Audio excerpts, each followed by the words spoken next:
l'Aziz Charé déshabille Maître Bomo, il est à la charge et ment de manière scandaleuse. Abonnez-vous en activant la cloche de notification pour recevoir la primeur de nos futures publications. Pour l'Aziz Charé, Maître Ntimban Bomo est l'un des plus grands tribalistes qui cache mal son jeu. À travers ses sorties, l'avocat vivant en France divague sur la toile, selon l'analyste politique. Ci-dessous, sa tribune dans laquelle il charge violemment le pasteur avocat. Vous l'avez presque lu sur tous les sujets à propos du MRC, Survie Cameroun, le professeur Camto.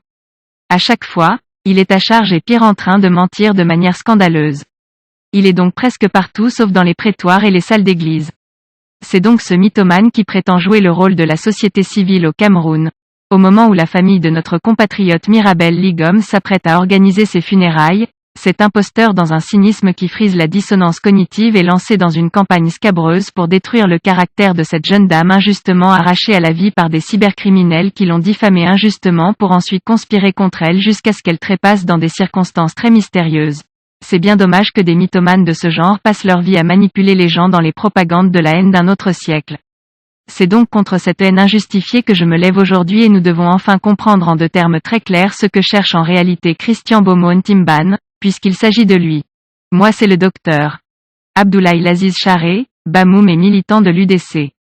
Pour le pasteur avocat activiste qui n'est pas encore fixé s'il doit être militant du RDPC, du MRC ou du PCRN, Laziz Charé doit plutôt s'occuper de la politique tribale du Noun. Ça veut dire quelque chose? Si oui, quoi exactement? Le Cameroun est passé à la décentralisation, mais peut-être Bomo Ntimban rêve que l'Aziz Charé devienne le maire de Samlima pour ne plus être accusé de pratiquer la politique tribale. Pourtant c'est Samlima et le Grand Sud qui votent automatiquement Biya à 100% malgré la misère. C'est encore là que règne une xénophobie au nom des autochtones Boulous qui demandent aux Bamom, Bamileke et Aoussa de rentrer chez eux. Dans ce cirque, Bomo Ntimban a le culot d'accuser tout le reste du Cameroun de pratiquer la politique tribale? On va donc devoir expliquer ce genre de cynisme. Man no run. Balle au centre. Qui donc de Bomo Ntimban ou de l'Aziz Charé pratique la politique tribale? Veuillez prendre 3 secondes pour liker la vidéo et la partager. N'oubliez pas de vous abonner à la chaîne YouTube, Boudman, sur le site www.camertv.info. À bientôt pour de nouvelles publications.